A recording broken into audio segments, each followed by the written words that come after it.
Alors, bonsoir à toutes et à tous. Donc, avant de démarrer le conseil municipal officiellement, on va passer aux communications comme d'habitude. Donc, deux communications assez rapides. Donc, Madame Lesbatz, tout d'abord pour la culture. Oui, bonsoir à tous. Merci Alain. Je voulais très rapidement vous parler d'une journée un peu particulière. Bien sûr, vous avez tous les détails dans le mag, site de la ville, panneau pocket, etc. Je signale, panneau pocket nous rappelle toujours exactement tout ce qu'il y a de prévu sur la commune. C'est l'évolution d'une animation qui date déjà depuis de très nombreuses années, qui s'appelait Belle à Troquet, où on faisait un échange de plantes. C'est devenu Nature en fête, c'était déjà une belle fête. Et à partir de cette année, on l'appelle un printemps à bétail.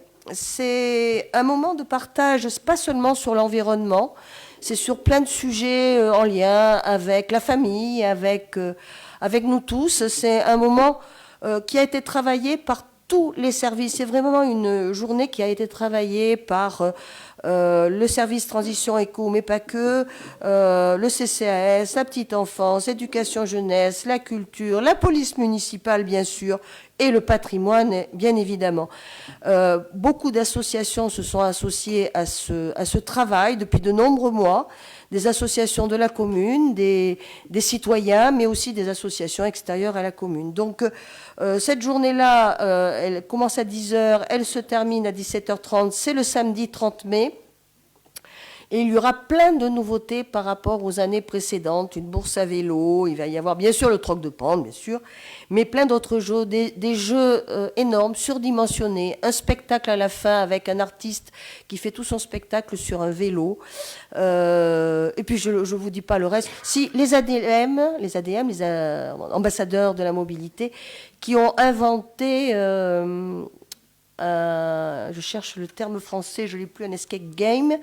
Normalement, il faudrait que je le dise en français, mais je ne sais plus comment on dit. À l'Estrie, à vélo, pour découvrir d'une façon très romancée pas tout à fait ça. La vie du duc d'Épernon avec Ninon de l'Artigue et leurs histoires, voilà.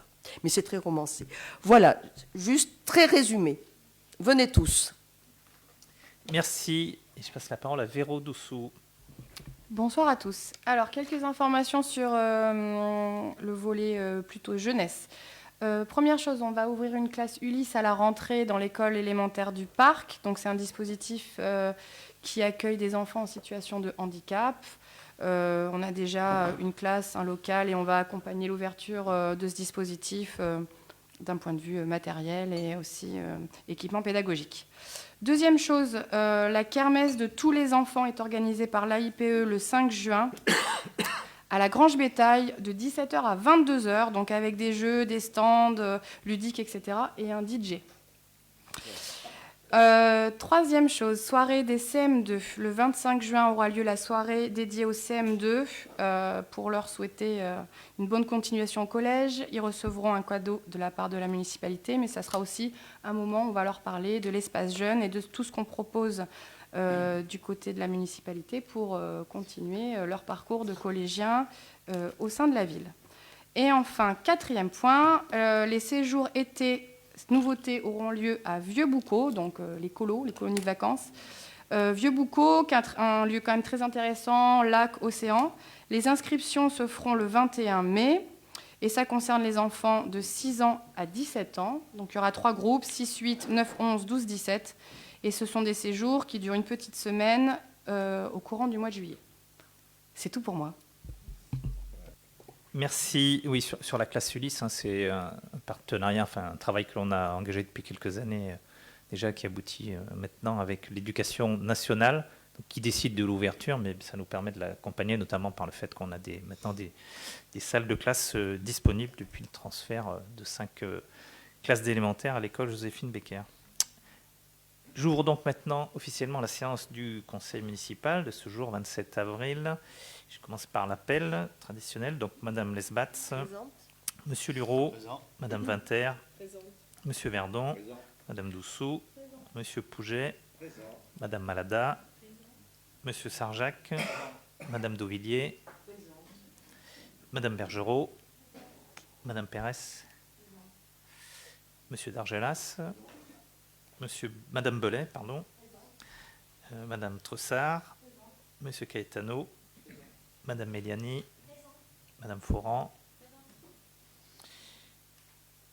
Monsieur Delay, Monsieur Bonnet, Monsieur Chiron, Monsieur Dauvilliers, Monsieur Cholet, Madame Keroy, Madame Elfadi, Monsieur Domi, Madame Dagama, Monsieur Amroun et Madame Célie. Et donc, nous sommes au grand complet aujourd'hui. C'est parfait. Alors, je vous propose de nommer en secrétaire de séance Madame Claire Winter. Il n'y a pas d'objection. Donc, Madame Claire Winter est nommée secrétaire de séance. Les décisions, tableau de décision, il n'y avait pas de décision depuis le dernier conseil municipal.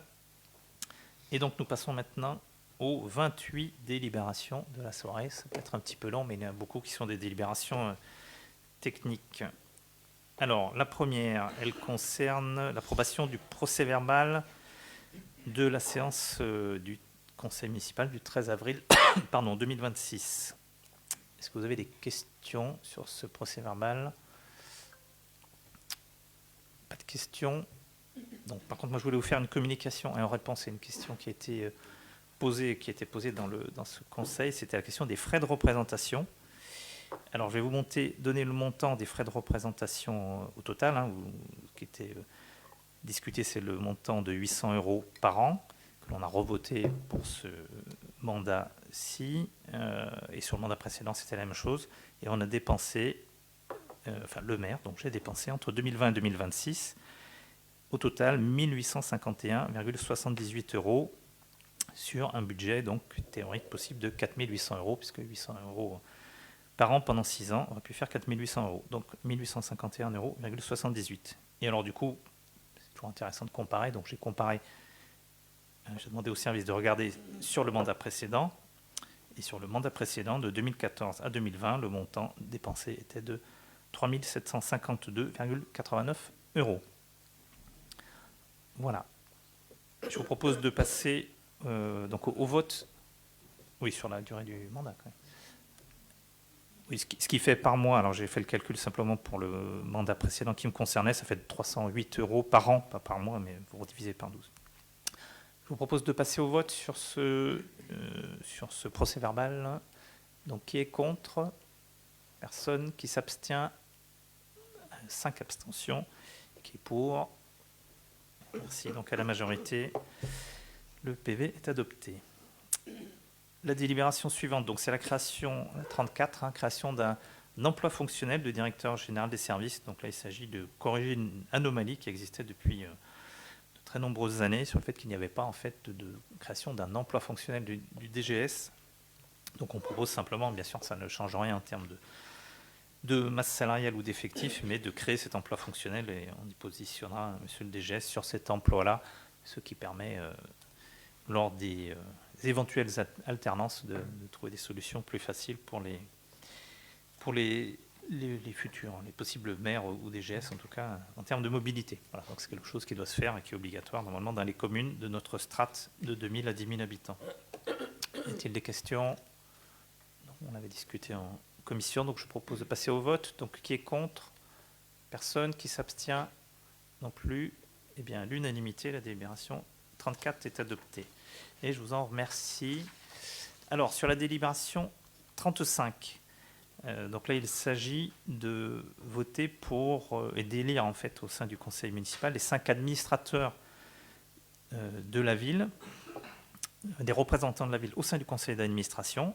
Donc, le nombre de sièges est fixé à 5, avec une représentation, une liste proposée donc de 5 noms. Et je passerai ensuite la parole à M.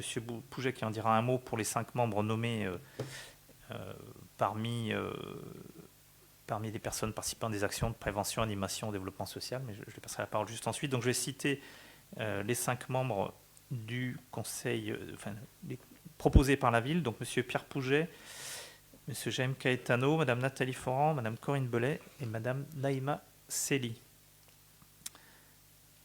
Et donc je passe la parole à Pierre, si tu veux dire un mot, Monsieur Pouget. Oui, vous l'aurez compris, le CCAS est une particularité intéressante en termes d'établissement public à caractère administratif, puisqu'il comprend 2 collèges rigoureusement identiques en nombre, 5 s'agissant des élus et 5 représentant le secteur en particulier associatif qui travaille sur les sujets de solidarité appréhendés au sens le plus large. Pour les mobiliser pour ces désignations, ils sont désignés par arrêté de Monsieur le maire. Pour les désigner, il y a donc un appel à public, une publicité qui est faite. Elle a été faite pendant 15 jours, à la fois sur le site de la mairie, sur les réseaux sociaux et sur Panneau Pocket. Et donc, on a enregistré une réponse à la fois de l'UDAF, du Secours populaire, du Secours catholique, des Restos du Cœur et du monde du handicap, plus particulièrement de l'autisme. Voilà, donc le premier conseil d'administration se tiendra sous l'autorité de son président, donc Monsieur le maire, qui est président de droit donc, du CCAS, et il se tiendra de mémoire le 12 mai prochain. Voilà. Bien ça, merci. Donc je vous propose donc de passer au vote sur cette liste des 5 élus de la ville, de la liste que j'ai citée, donc qui vote, qui vote contre, qui s'abstient, 2 abstentions, et qui vote pour. Merci. Donc nous aurons donc 2 bulletins blancs et 26.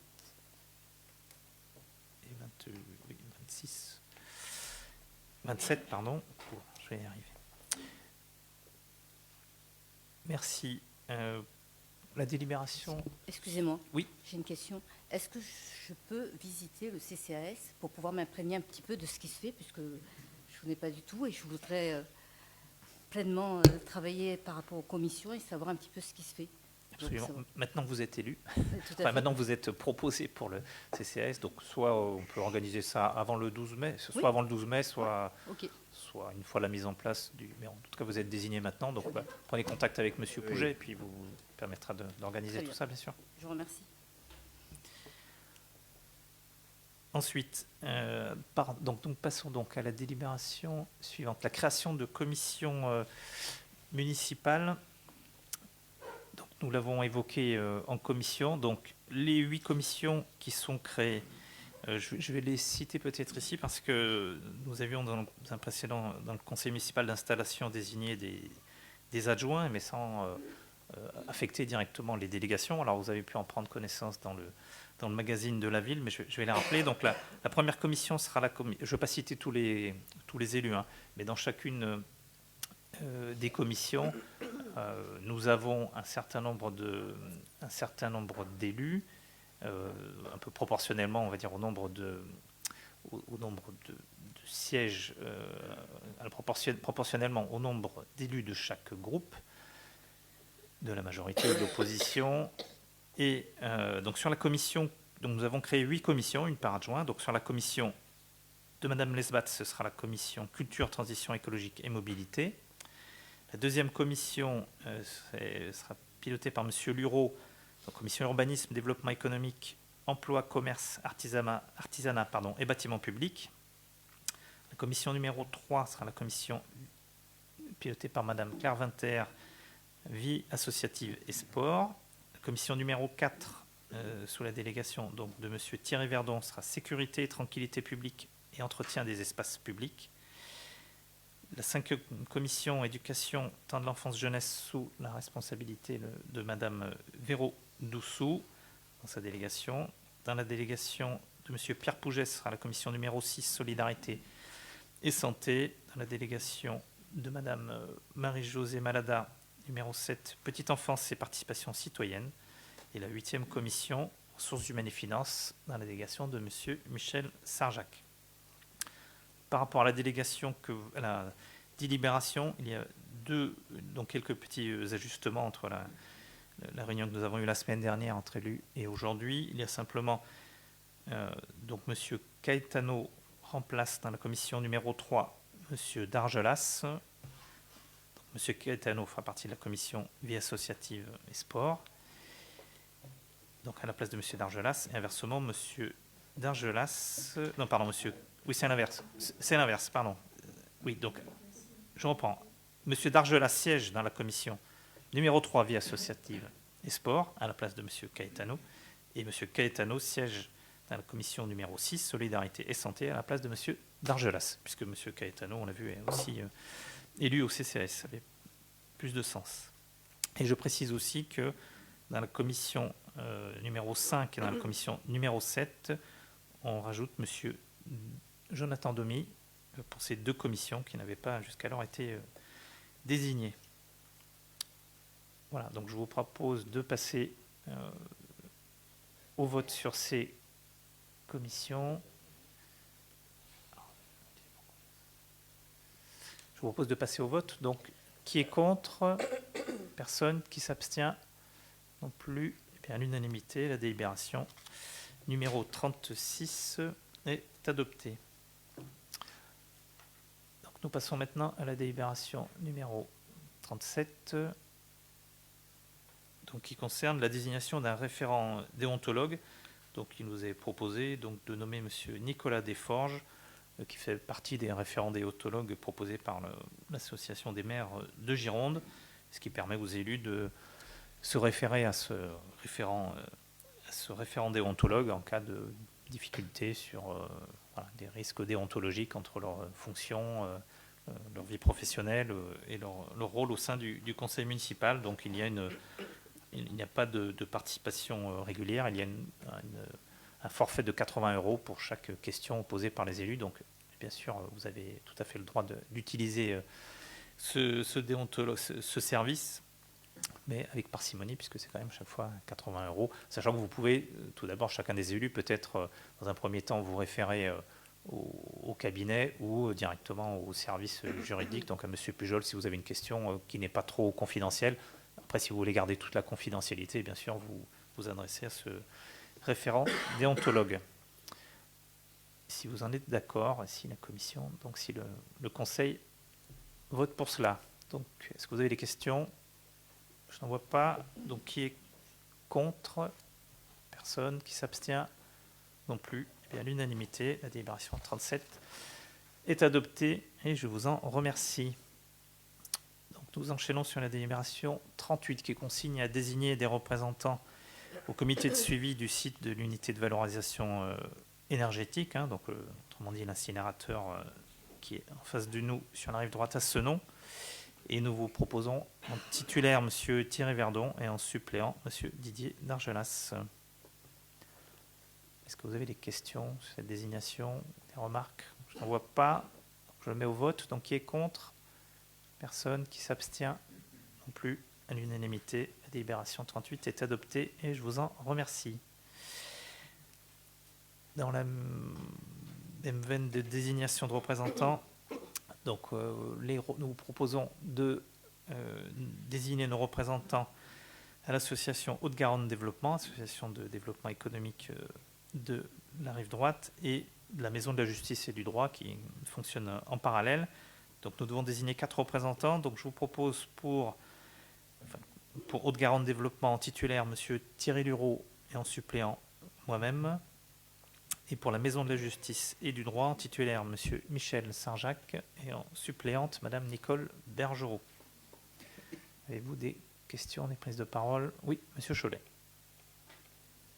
Merci, M. le maire. Bonsoir, chers collègues. C'est une question qui porte pas sur les membres désignés que vous avez proposés. Je voudrais savoir si on pouvait avoir un bilan, s'il vous plaît, de l'ensemble des travaux réalisés par Haute-Garonne en matière d'emploi, en matière d'activité. Et puis, dans la mesure du possible, s'il vous plaît, avoir des éléments sur un petit bilan d'activité sur la Maison de la Justice et du Droit, s'il vous plaît, pour les Artiguais, bien sûr. Alors, je vais passer la parole à M. Lureau sur la question effectivement, de Haute-Garonne Développement. Peut-être que, je ne sais pas s'il a la réponse sur la Maison de la Justice et du Droit, mais je sais que régulièrement, un certain nombre d'Artiguais, effectivement, consultent la Maison de la Justice et du Droit, parfois même sur divers sujets, en tout cas. Voilà. Je passe la parole à M. Lureau. Oui, bonsoir. Pour Haute-Garonne Développement, je vous ai fait le bilan tous les ans, M. Cholet, donc je peux vous le redire. De tête, c'est entre 330 et 350 artigués qui ont été accompagnés. Je n'ai plus les tailles de la répartition parce que je ne l'ai pas en tête, je ne m'entendais pas cette question. Je pourrais vous le donner, mais l'ordre de grandeur, c'est environ 350 artigués accompagnés en 5 ans, ce qui fait environ 70 artigués par an. Et donc la maison de la justice et du droit, ça permet aux artigués d'avoir un premier contact juridique gratuit. Donc je vous propose de passer au vote sur cette désignation. Donc, qui est contre? Personne. Qui s'abstient? Non plus. À l'unanimité, la délibération 39 est adoptée. Une désignation maintenant aux représentants de la fabrique de Bordeaux Métropole. Donc nous vous proposons de désigner Monsieur Loïc Delay. Il n'y a pas de suppléant. Donc, puisque la commune siège dans les instances de droit de la société publique, la FAB, de la SPL, la FAB. Est-ce que vous avez des questions? Je n'en vois pas. Je vous propose de passer au vote. Donc, qui est contre? Personne. Qui s'abstient? Non plus. À l'unanimité, la délibération est adoptée. Donc, Monsieur Delay vous représentera à la FAB. Représentera la commune. Pardon. Désignation donc des représentants de Gironde Ressources, délibération 41. Donc il nous est proposé, donc là c'est une adhésion modique de 50 € par an à cet organisme.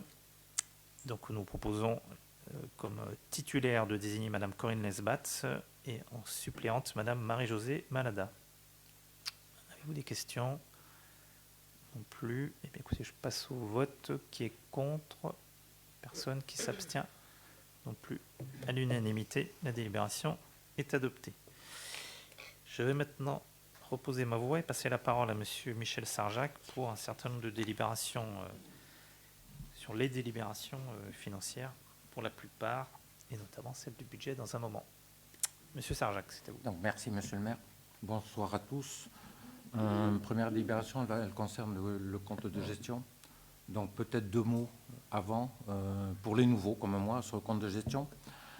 Donc vous avez pu le voir, le compte de gestion, c'est un document de une soixantaine de pages. Et c'est la mise en œuvre d'un vieux principe de sécurité posé par les finances publiques. C'est le principe de séparation de l'ordonnateur et du comptable. Le maire est l'ordonnateur, donc il décide des recettes, des dépenses. Le comptable, il manie les fonds. Or, il ne fait pas que ça, il s'assure également de la régularité des dépenses et des recettes. Si vous avez regardé le document, donc le comptable a établi les comptes, il est certifié.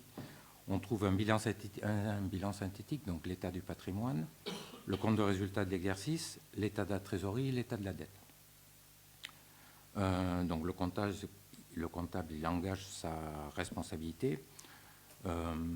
Et les comptes sont également certifiés par l'ordonnateur qui lui-même engage sa responsabilité. Alors le sens du vote. Le vote de compte de gestion, c'est absolument pas un vote politique. Ça ne veut pas dire que nous sommes d'accord ou pas d'accord avec la politique et l'utilisation des fonds publics par le maire. C'est simplement le constat que le comptable a rempli sa mission, qu'il a certifié les comptes. C'est une sorte de quitus qu'on lui donne. Et dès lors que ce quitus, ce constat a été fait, on peut poursuivre l'exercice budgétaire et clôturer les comptes. Donc le pendant du côté de l'ordinateur, c'est le compte administratif, et là il y a un vrai débat politique. Donc vous avez pu le voir dans la délibération qui vous est proposée. Elle tient compte d'une erreur de saisie de 10 centimes sur l'affectation du résultat 2023 au budget primitif 2024. Est-ce que...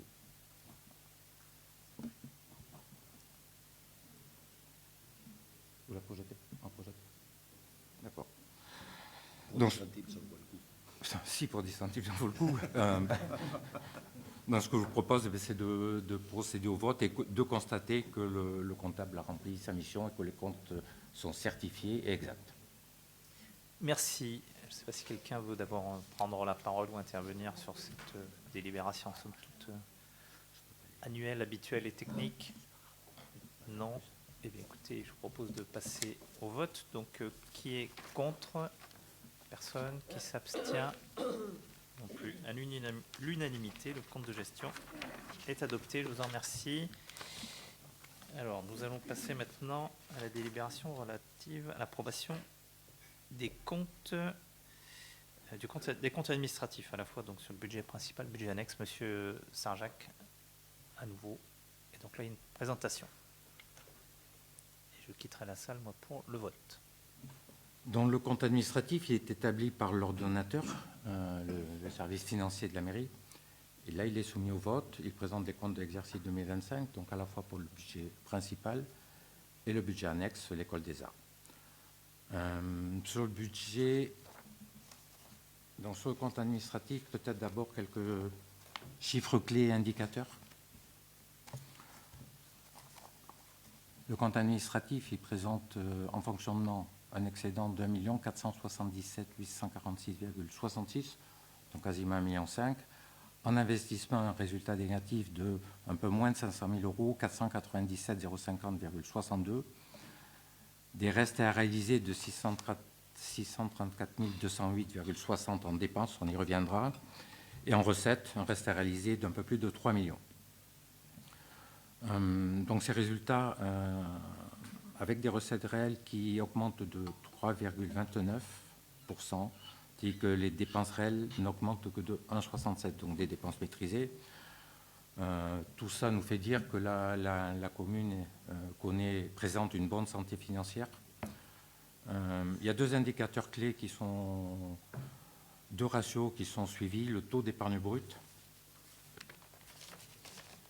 et la capacité de désendettement, dont le taux d'épargne brute, c'est, de façon triviale, c'est la part des recettes de fonctionnement que la commune met de côté après avoir payé ses charges pour financer ses investissements. Donc là, clairement, au-dessus de 15%, c'est un indicateur de très bonne santé financière. La capacité, le deuxième indicateur qui est largement suivi par les banques, la DGFiP, c'est la capacité de désendettement. Donc 2,03 ans, donc 2 ans et quelques jours, contre 2,64 en 2024. La zone de vigilance sur cet indicateur, elle est de 10 ans et le surendettement 15 ans. Voilà, là également, c'était une situation qui est très, très satisfaisante. Donc au-delà de ces chiffres, bien évidemment, on peut s'en féliciter. C'est une gestion qui est sérieuse, qui a été réaliste.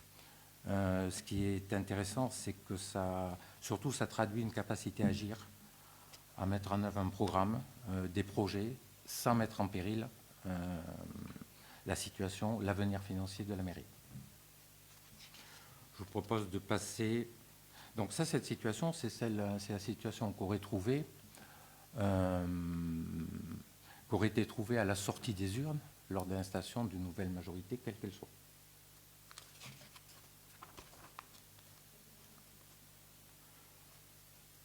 Je vous propose de passer à la section de fonctionnement.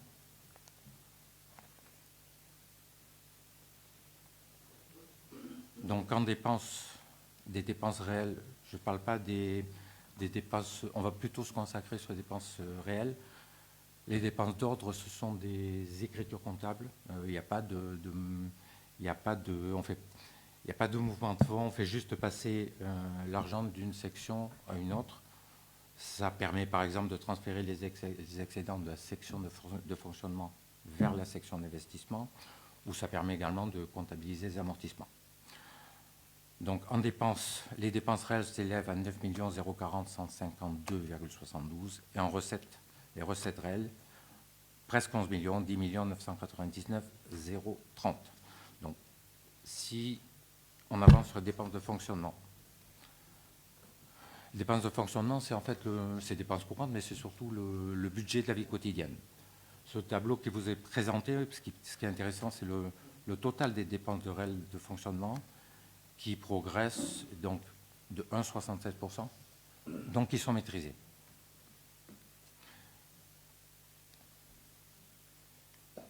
Je vous propose de passer directement au chapitre 11, donc les charges à caractère général. Donc là, on enregistre un montant de 2 373 910, donc en diminution de 10%. Donc, cette baisse, elle s'explique, vous le voyez, par une forte diminution des dépenses d'énergie, 34%, en partie liée à la mise en service de la chaudière biomasse et à la mise en LED de l'éclairage public. Il y a aussi un impact fort de la fin de l'allocation des modulaires scolaires, puisque ça s'élève à 157 614 €. Et donc, c'est une réduction importante sur cette ligne. Sur ça, donc les charges à caractère général, ça représente 25% des dépenses de fonctionnement. Chapitre 12, donc les charges de personnel. Là, on est sur c'est 60% à peu près des dépenses de fonctionnement. Donc, on parle de dépenses, on parle de charges. Mais il faut bien voir également que les dépenses de personnel, le personnel, c'est le moteur de ce service public de proximité qui est la mairie. C'est l'école, c'est la police, c'est le périscolaire. Ces charges, elles avaient été anticipées sur le débat d'orientation budgétaire 2025. Donc après, on les connaît, on en a parlé lors du débat d'orientation budgétaire. Il y a le fameux GVT, le glissement vieillesse technicité, les avancements de grade, les promotions internes, l'indexation du régime indemnitaire sur l'inflation.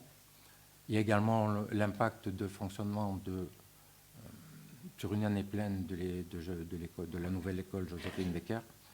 Il y a également des recrutements qui ont été réalisés, 5 agents, un agent à médiathèque, un agent en compta, un policier municipal et 2 agents pour les espaces verts.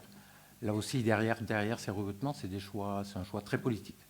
C'est un choix notamment pour l'internalisation des experts verts. C'est un choix politique, c'est le choix du service public. Après, je ne vais pas vous reparler de l'effet de la première augmentation de taux de la cotisation CNRACL. On va le voir, c'est à peu près 100 000 €. L'intérêt, je ne sais pas s'il y a un intérêt. Il y a un intérêt pour le régime. Nous, sur cette augmentation de taux, on a de la visibilité. Ça veut dire qu'on sait que jusqu'en 2028, la cotisation CNRACL va augmenter de 3 points. Pour les charges de personnel, moi j'en ai terminé. Je vous propose de passer aux atténuations de produits. Donc, atténuation de produits, on est sur 20% des dépenses de fonctionnement. Pas de prélèvement au titre d'article 55 de la loi SRU. Ça, c'est complètement lié au respect du taux qui a été réalisé en raison du nombre de logements sociaux sur le territoire. Après, la commune a dû contribuer au dispositif d'ILICO. D'ILICO, c'est un prélèvement sur les ressources fiscales. En fait, on met ce prélèvement en réserve et on le redistribue. L'État les redistribue les 3 années suivantes. C'est une façon de bloquer ponctuellement l'évolution des dépenses. Donc, le prélèvement pour 2025, c'est à hauteur de 21 434. Au total, pour l'ensemble des collectivités locales, c'est 250 millions d'euros. Il n'y aura pas de prélèvement d'ILICO en 2026.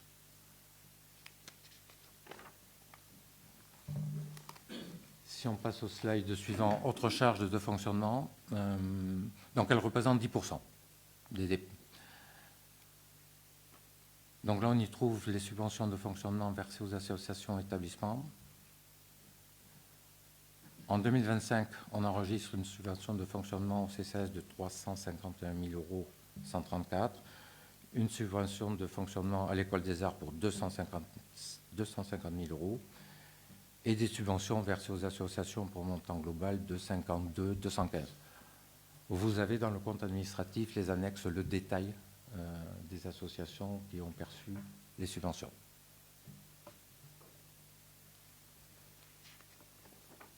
Si on passe aux recettes de fonctionnement, donc le compte administratif enregistre une hausse des recettes réelles de fonctionnement de 5,9.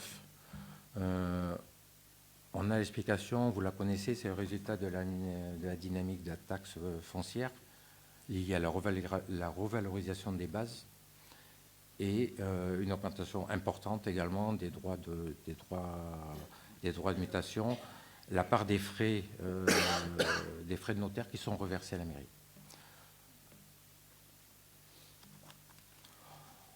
On va rentrer un peu plus dans le détail dans les différents chapitres. Donc toujours sur les produits, chapitre 70, donc produits, services et de domaines.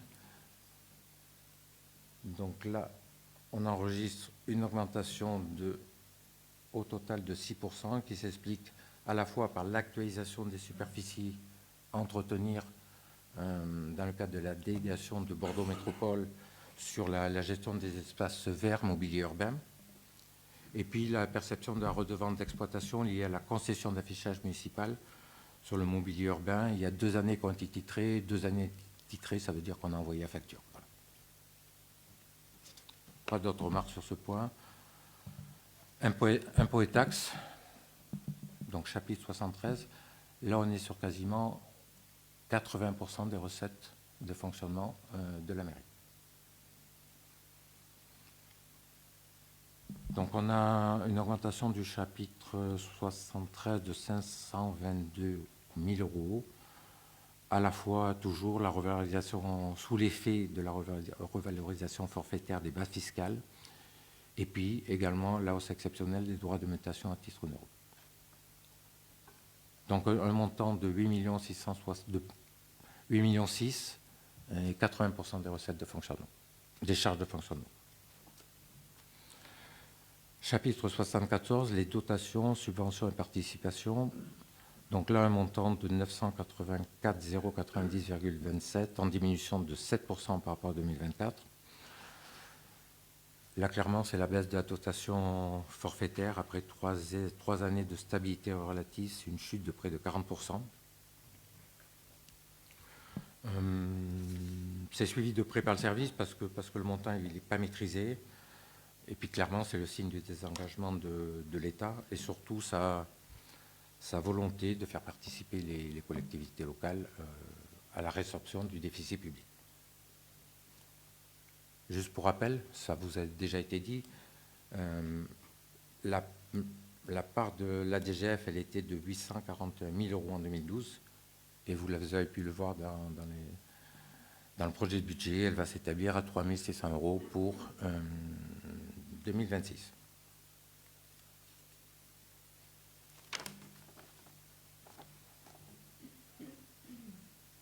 Page slide suivant, les autres produits. Donc là, une augmentation, mais les montants sont limités.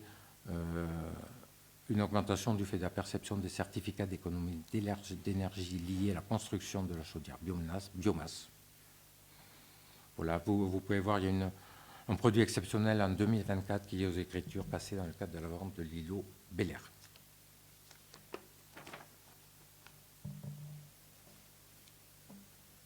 Section d'investissement.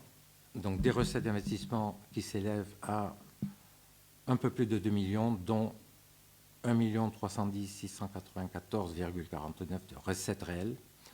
Ces recettes réelles, principalement, c'est les dotations du FCTVA, donc le Fonds de compensation de la TVA, à hauteur de quasiment 812 000 € et de la taxe d'aménagement pour 329 980. Ça s'explique par les forts travaux d'équipement en 2024, à la fois sur le scolaire et puis la chaudière biomasse. Vous pouvez noter également que la ville a perçu plusieurs subventions d'investissement au titre de la part de Bordeaux Métropole, au titre de la délégation des espaces verts mobilier urbain 43 000, et également pour les travaux d'éclairage public sur le boulevard Feydeau, 55 000 €.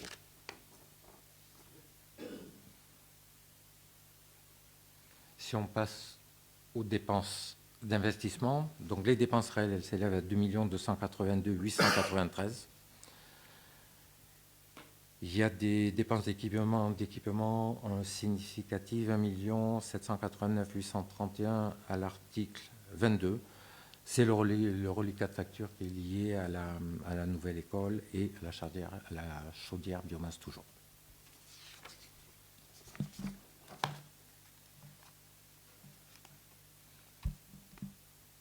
Vous avez la liste ensuite des principales dépenses d'investissement. Donc le reliquat de facture, la réfection du sol du gymnase Payou, 120 000 €. Les travaux sur le restaurant scolaire avec la pose d'une pompe à chaleur.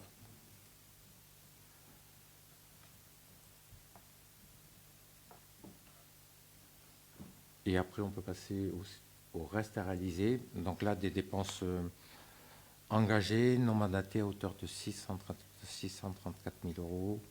On retrouve des travaux d'éclairage public, 159 000 €. Une poste de climatisation et de liaison frigorifique 3-4 sur le multi-accueil.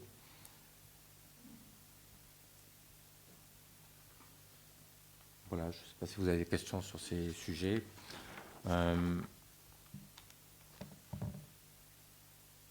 Partie suivante, on a le compte administratif pour l'école des arts.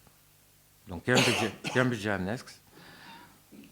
On a une section d'investissement qui fait apparaître un déficit de 1 588,25 €, qui va être couvert bien évidemment par le report de l'excédent d'investissement, de fonctionnement. Et la section de fonctionnement qui enregistre un excédent de clôture de 33 798,38 et un résultat de déficit de 59 417. Cet excédent, il résulte du versement d'une subvention complémentaire sur une année pleine pour une revalorisation du salarial qui est intervenue en octobre. Ça réduira dedans la subvention d'équilibre versée par le budget principal pour 2026. Alors, que retenir de ce compte administratif? Moi, j'ai envie de faire une conclusion, mais qui est très personnelle. Donc, c'est celle de quelqu'un qui découvre une situation, qui a un regard neuf. La situation financière laissée en fin de mandat, pour moi, elle est très bonne, voire excellente. Pour moi, c'est un signe de sérieux. C'est le signe que l'on a le sens des responsabilités. Puis aussi, je pense que c'est le signe qu'on a à cœur l'intérêt général. Merci, M. Sarjac.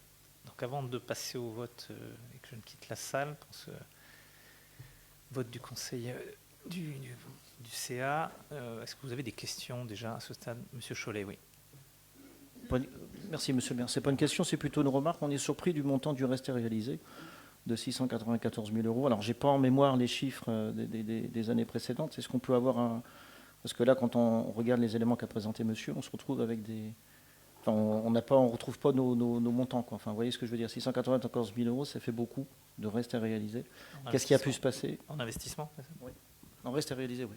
C'est parce qu'on a certainement... Alors, Michel, je ne sais pas si tu as la question, mais la réponse, c'est lié à l'investissement sur l'école, notamment, comme on a de gros investissements cette année, un si gros investissement sur ce mandat et ce 2024-2025, il y a toujours des restes à réaliser pour le... Donc c'est lié essentiellement à ça. C'est plus les investissements sont importants, plus le montant des restes à réaliser il est important.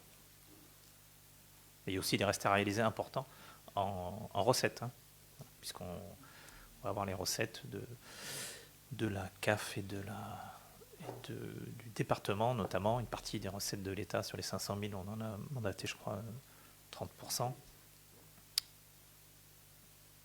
Voilà. Je ne sais pas si j'ai répondu à votre question. Oui. Donc s'il n'y a pas d'autres questions, avant de passer au vote, donc je vais passer la présidence de la séance à Madame Malada. Il n'y a pas d'obligation, mais je m'en vais d'abord.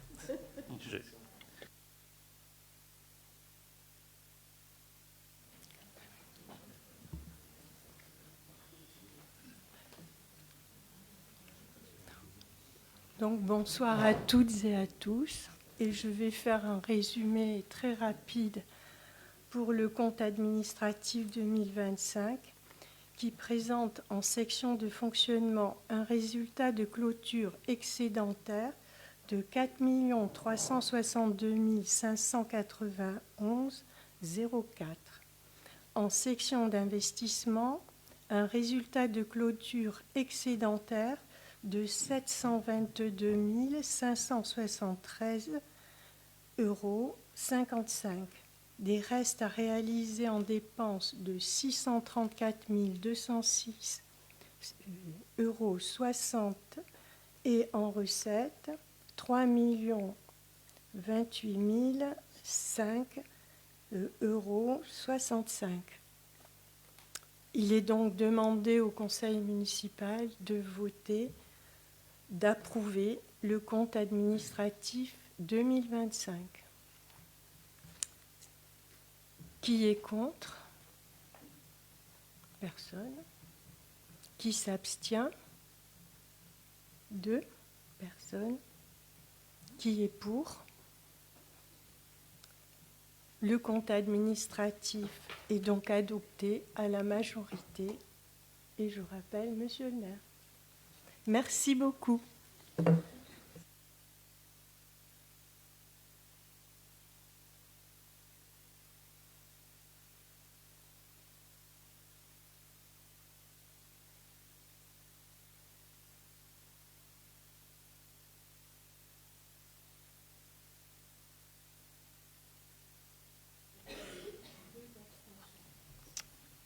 Merci. Donc je reprends la présidence de la séance et donc la délibération est adoptée avec 2 abstentions et donc à la majorité.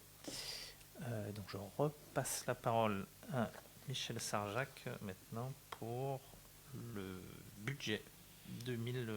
Non, pardon, on est sur l'affectation. Pardon, l'affectation des résultats d'abord des résultats donc 2025. Donc on poursuit l'exercice budgétaire et je vous propose d'affecter le résultat 2025. Donc ce résultat en section de fonctionnement, le résultat cumulé s'élève à 4 352 591,04 et en section d'investissement en excédent de 722 573,55 et donc on propose d'affecter ces résultats en section de fonctionnement et en recettes à hauteur de 4 352 591,04 et en section d'investissement en recettes à hauteur de 722 573,55. Ça, c'est pour le compte principal. Pour le budget annexe, c'est la même mécanique. On propose d'affecter les résultats suivants. Donc, en section de fonctionnement et en recettes, 59 417,63 et en section d'investissement, en recettes, 601,19 €.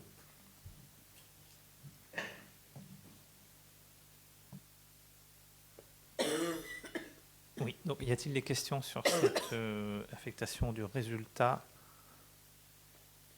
Non, il n'y en a pas. Eh bien, écoutez, nous passons au vote. Donc, qui est contre? Personne. Qui s'abstient? Non plus. Eh bien, l'unanimité. Délibération 44 est adoptée. Je vous en remercie. Et maintenant, Monsieur Sarjac toujours, pour cette fois-ci, le vote du budget primitif 2026, annexe, principal et annexe. Donc le compte administratif a été validé. Le résultat, l'affectation du résultat a également été validée. L'exercice 2025, il est clos. Donc on peut passer à l'examen du budget primitif. Donc contrairement à ce que l'on vient de faire avec le compte de gestion, le compte administratif, où on constatait des recettes, des dépenses, là le budget primitif, on est en prévision. Prévision des dépenses, prévision de recettes. Et donc le voter, c'est autoriser les dépenses, les recettes. Donc la présentation comporte 2 parties, 2 sections du budget principal, investissement, fonctionnement, les équilibres des 2 sections du budget annexe de l'École des Arts. Donc sur le budget principal, je ne vais pas revenir sur le contexte. Il a largement été expliqué en débat d'orientation budgétaire, les effets de la crise au Moyen-Orient, qui de toute façon va marquer l'année. Autre élément marquant, c'est la volonté, la nécessité de réduire la dépense, de maîtriser la dépense publique, et pour ce qui nous concerne, de maîtriser la dépense des collectivités locales.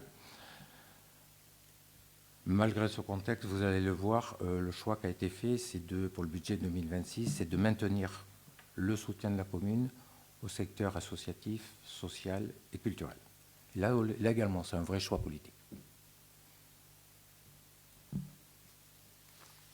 Donc, si la vue d'ensemble des sections, un budget primitif qui présente un montant total de 25,45 millions d'euros, 15 482 533 en dépenses de fonctionnement et quasiment 10 millions, 9 971 319,22 en dépenses en investissement. Si on poursuit plus avant sur les dépenses de fonctionnement, donc dépenses de fonctionnement, on est toujours sur les dépenses courantes, c'est la vie quotidienne de la mairie. La prévision de dépenses réelles augmente de 3,65, donc on compare par rapport au budget primitif 2025. Donc 338 000 euros. Donc vous voyez, le chapitre 12, c'est vraiment le premier poste des dépenses de fonctionnement. On est sur quasiment 60%, 59%. On est sur la moyenne haute. Clairement, c'est un domaine dans lequel il faudra être vigilant, il faudra être très vigilant. Le deuxième poste, vous le voyez, c'est 28%, c'est les dépenses les charges à caractère général. On va rentrer un peu plus dans le détail. Donc, charges à caractère général, donc 28% de la dépense, 2,71 millions. Achat et variation de stock, il y a un ajustement des prévisions au regard de l'exécution 2025, avec une diminution à hauteur de 50 000 euros des dépenses liées au fluide et des dépenses d'alimentation. Typiquement, c'est des prévisions qui sont susceptibles d'être révisées en cours d'année compte tenu de ce qui se passe dans l'environnement international aujourd'hui. Les prestations de services, il y a la reprise en régie des tontes de terrain, donc une diminution de 50 000 euros, des renforcements des travaux d'entretien et de maintenance des bâtiments à hauteur de 57 000 euros. Juste une remarque, le contrat actuel de fourniture d'énergie avec le syndicat énergie et environnement de la Gironde, il permet d'avoir de la visibilité jusqu'en 2028. Après, je voudrais juste dire 2 mots sur le recours à une assistance maîtrise d'ouvrage. Vous le voyez, c'est à hauteur de 30 000 euros. C'est pour la réalisation d'un diagnostic de territoire dans le cadre de la future convention globale des territoires. Ça va être, pour moi, c'est un moment important du mandat. D'abord, ça veut dire que la CAF, elle ne verse pas des subventions à l'aveugle. Et ça, c'est bien. Elle souhaite s'assurer que ça correspond à un besoin. Pour les intervenants de la sphère sociale, le vrai enjeu, toujours, c'est bien l'évaluation du besoin. Donc, ce qu'on espère, donc, on va avoir un renfort, c'est un travail qui est technique, de terrain, d'analyse, de stats, d'où ce recours à une assistance. L'enjeu, c'est quelque chose c'est des travaux qui devraient nous permettre de mieux définir des priorités pour la fin du mandat en termes de petite enfance, de seniors, de logement. D'où l'intérêt que ça soit bien fait, d'où l'intérêt de ce renfort. Il n'y a pas de choix. L'évaluation des besoins, c'est le prix à payer pour avoir une efficience des interventions sociales. Les charges de personnel, on va passer rapidement. Donc toujours 59%. Je vous rappelle, c'est quand même le moteur. Voilà, c'est le moteur de ce service de proximité qu'est la mairie. Donc en prévision, une augmentation de 5%. Donc toujours l'augmentation de 3 points du taux de cotisation CNRACL, donc 100 000 euros, le GVT, le RIPSEP, l'évolution des primes. Donc c'est clair que l'augmentation CNRACL, c'est le facteur d'augmentation. En sachant que on a peu d'éléments pour maîtriser ce dispositif. Donc on a cette idée jusqu'à 2028. C'est fort possible que ça se poursuive après. La Cour des comptes est très claire. Il faudra le poursuivre après 2029. Le régime redeviendra déficitaire. Mais au moins, on peut l'anticiper. Chapitre 14, les atténuations de produits, dont 274 763. Pas d'amende des SRU. C'est important de le signaler. On a une révision du niveau de service dans le cadre de la mutualisation du numérique avec Bordeaux Métropole qui explique cette augmentation. Et le fonds de péréquation, intercommunale, 66 000 euros. Voilà, on est sur 1% des produits de fonctionnement.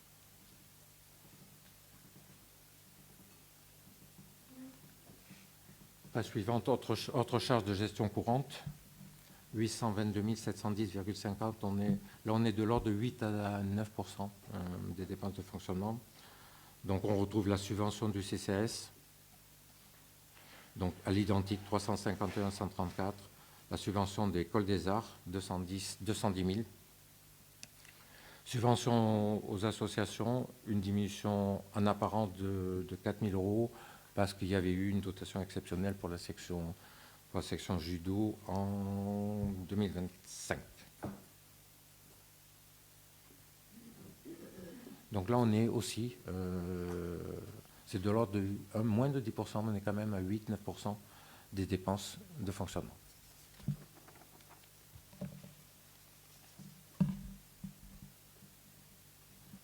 Recettes de fonctionnement, donc elles s'élèvent au budget primitif à 11 millions, un peu plus de 11 millions. Elles sont en augmentation de 1,67 par rapport aux prévisions de 2025. Le chapitre 73,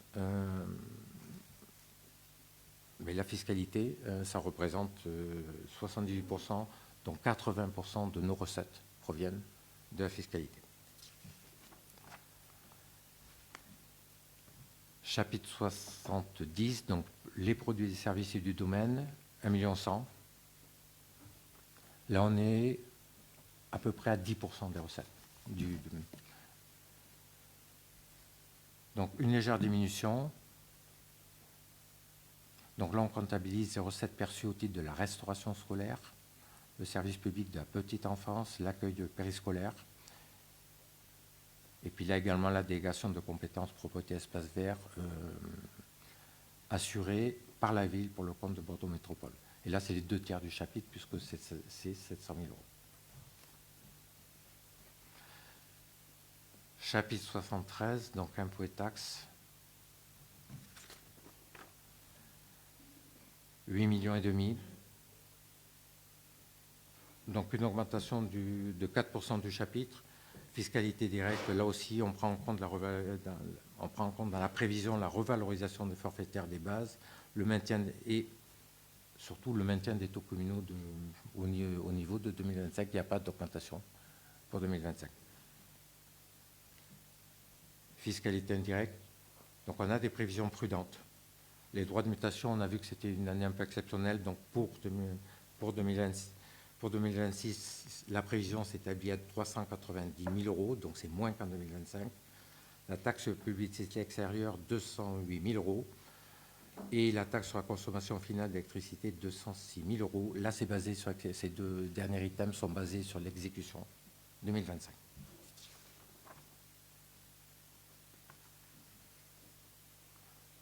Dotation, subvention et participation.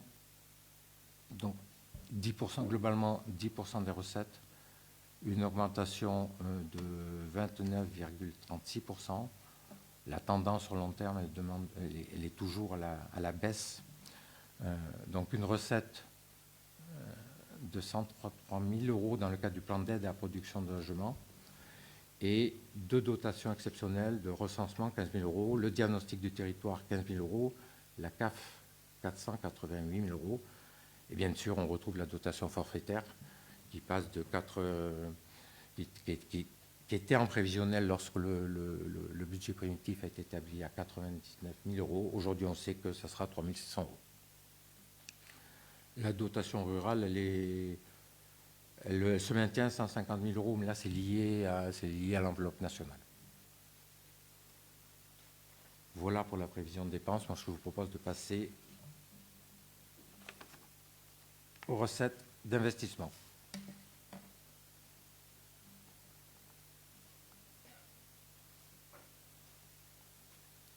Dans la section d'investissement, on en avait un peu parlé lors du débat d'orientation budgétaire. C'est un choix, oui, c'est un budget technique, oui, c'est un budget de transition, et c'est un choix délibéré qui est totalement assumé. Pour moi, c'est toujours un choix sérieux, toujours un choix responsable. Un budget, ça se prépare à l'automne. C'est novembre, décembre. L'élection a lieu en mars, le vote du budget en avril. Voilà, matériellement, c'est impossible dans ce délai de bâtir un nouveau budget. Donc l'idée, c'était bien de continuer à faire tourner la maison. Après, c'est un vrai choix en responsabilité. Ça veut dire ne pas engager, ça revient à ne pas engager son programme avant de connaître le résultat des élections. Donc c'est respectueux pour la majorité qui est susceptible de sortir des urnes. Et puis au final, c'est surtout respectueux de l'électeur.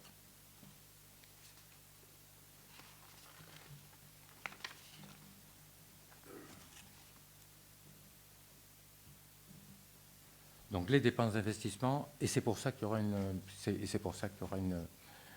décision modificative en cours d'année. Donc les principaux investissements, vous les avez. Donc il y a 2 grandes opérations. Il y a la restructuration de l'école élémentaire du parc. Il y aura la rénovation énergétique du bâtiment. Donc là, c'est aussi le pari, voilà, restructurer l'école, c'est le pari de l'avenir. C'est l'enfance, il y en a besoin en plus. La rénovation énergétique des bâtiments, c'est aussi un enjeu important.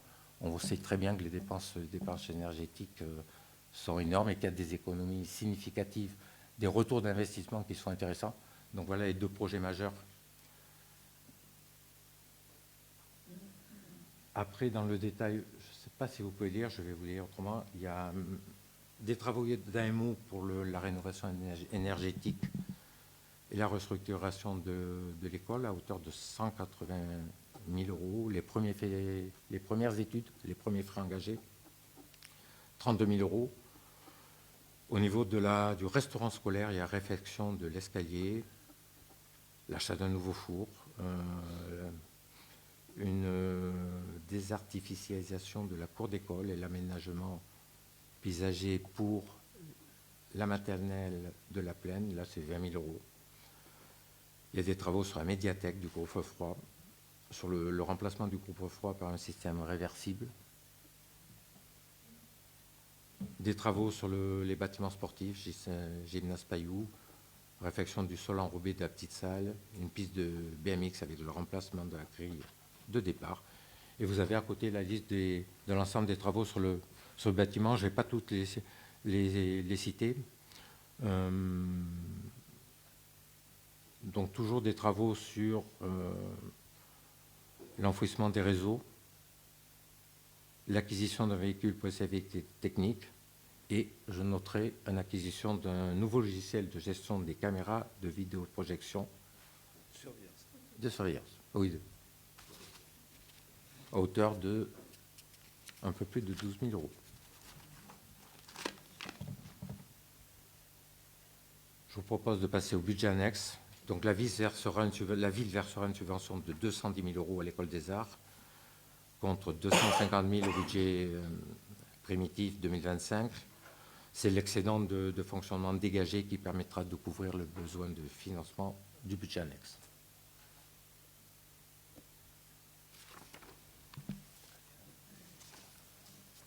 Moi, j'en ai terminé.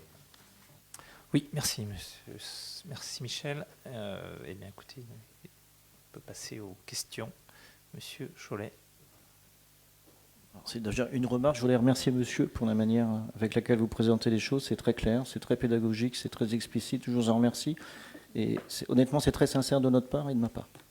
Donc nous, on a une remarque à faire, puisque monsieur le maire, vous avez attiré à plusieurs reprises notre attention sur le fait que vous souhaitiez une opposition qui fasse des propositions. Donc ce soir, si vous en êtes d'accord, on va vous faire une proposition. Cette proposition porte sur le projet de rénovation de l'école. On a, sauf erreur de ma part, les chiffres, on a l'opération 26 qui fait état d'un montant de 4 116 000 euros. Et puis on a un résultat, on vient de le voir à l'instant, de 4 352 000, supposé également des subventions peut-être de l'ordre de 40 à 40%. Nous, ce qu'on va vous faire la proposition, la première idée, c'est peut-être de rénover les 2 écoles en même temps, puisqu'on sait qu'on a également l'autre école. Alors peut-être techniquement c'est possible, mais peut-être que d'un point de vue éducatif c'est difficile, parce que peut-être devoir relouer des algécos, etc. Mais bon, on y a réfléchi de notre côté. Et pour financer tout ça, nous on propose, puisqu'on est sur la rénovation énergétique des 2 bâtiments, de passer par un marché global de performance, de faire une étude, d'envisager cette faisabilité, pour permettre à la commune d'éviter d'investir les sommes dont je viens de parler d'une seule fois, d'un seul coup, puisque monsieur le maire, vous faisiez état de votre inquiétude en commission sur la nécessité peut-être demain d'investir d'emprunter 2 millions d'euros pour pallier des problèmes d'investissement. L'incertitude, on la connaît tous autour de cette table sur la situation macroéconomique, la situation géopolitique qui est instable. Et peut-être que ça serait une solution de passer par un marché global de performance qui permettrait non pas d'investir tous les deniers d'un coup, et peut-être d'opter pour la situation d'un loyer quantifié, avec un apport. Rien ne nous empêche de faire un apport, puisqu'on a les subsides qui permettraient de le faire. Voilà, je ne sais pas, je voudrais avoir votre avis, je ne sais pas ce que vous en pensez, messieurs, dames. Alors, la première chose, c'est qu'il y a une question de capacité à faire par les services, de gérer 2 gros projets en même temps comme cela. Celui de l'école élémentaire du parc, ça va être déjà un très très gros chantier.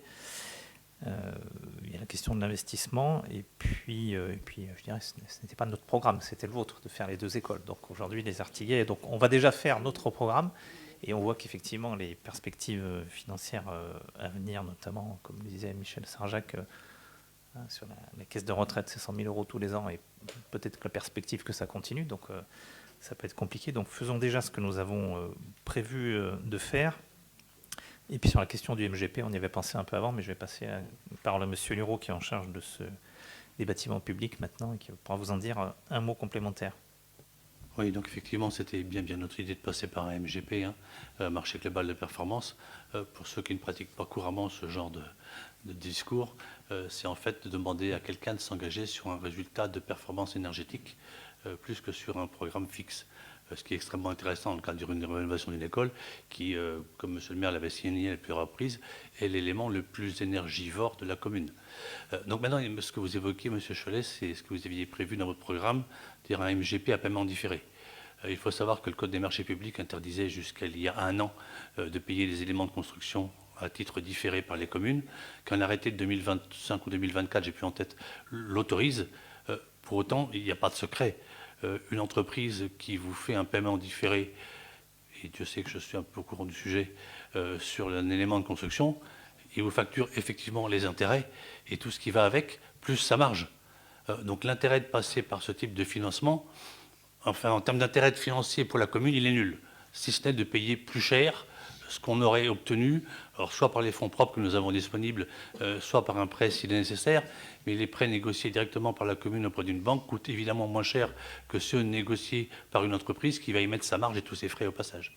Donc le choix est plutôt aujourd'hui de rester effectivement sur un MGP, mais c'était notre choix de base, donc pour avoir un résultat économique, en termes d'économie de performance énergétique le plus efficient possible, mais sans passer par un paiement différé, qui n'est en fait que donner de l'argent à l'entreprise qui vous fera réaliser les travaux, plutôt que de gérer ce système-là nous-mêmes.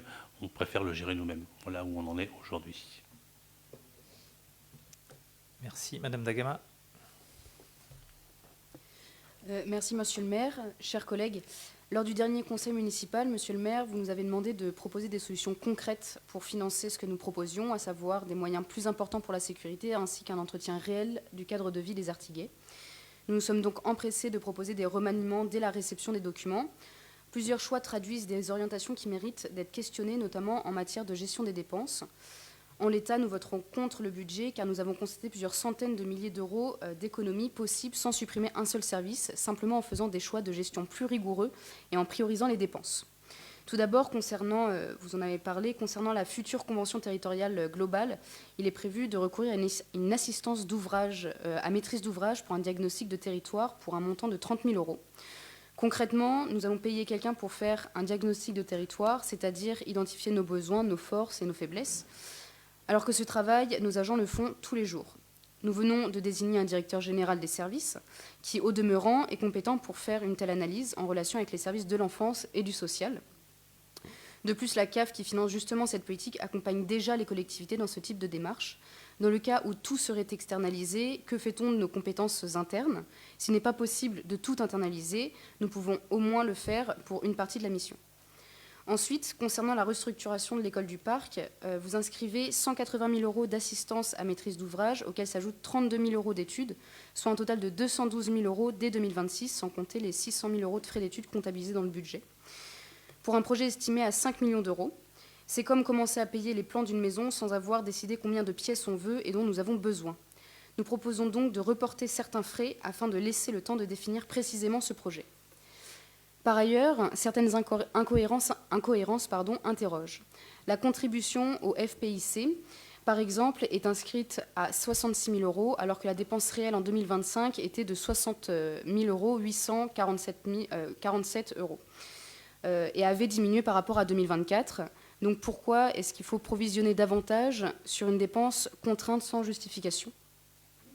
Enfin, plusieurs investissements relèvent davantage d'opérations de confort ou de valorisation qui pourraient être décalées dans le temps sans impact sur le service public. Les économies immédiates et réalistes pourraient être dégagées sans supprimer aucun service, simplement en priorisant mieux les dépenses. Je souhaite ajouter un point important. Lors du dernier conseil municipal, vous indiquiez qu'environ 13 000 euros étaient investis dans la sécurité, en laissant entendre que cet effort était déjà significatif. Ce niveau reste néanmoins insuffisant au regard des attentes des habitants et des besoins des agents sur le terrain. Justement, les économies que nous proposons permettraient de réinvestir concrètement dans la sécurité et le cadre de vie, là où les habitants en ont le plus besoin. Nous embauchons du personnel pour différents services importants, mais aucun pour s'occuper de l'administratif faramineux de la police municipale. Pour la sécurité, il est inscrit que les caméras seront déplacées. Nous souhaitions savoir à quels endroits précisément. Cette question est d'autant plus essentielle au regard des événements récents survenus à Béchac et Caillaux. Les écoles doivent rester des sanctuaires de la transmission du savoir et des valeurs républicaines. Elles doivent donc faire l'objet d'une protection particulière afin de prévenir tout acte similaire à Artigues.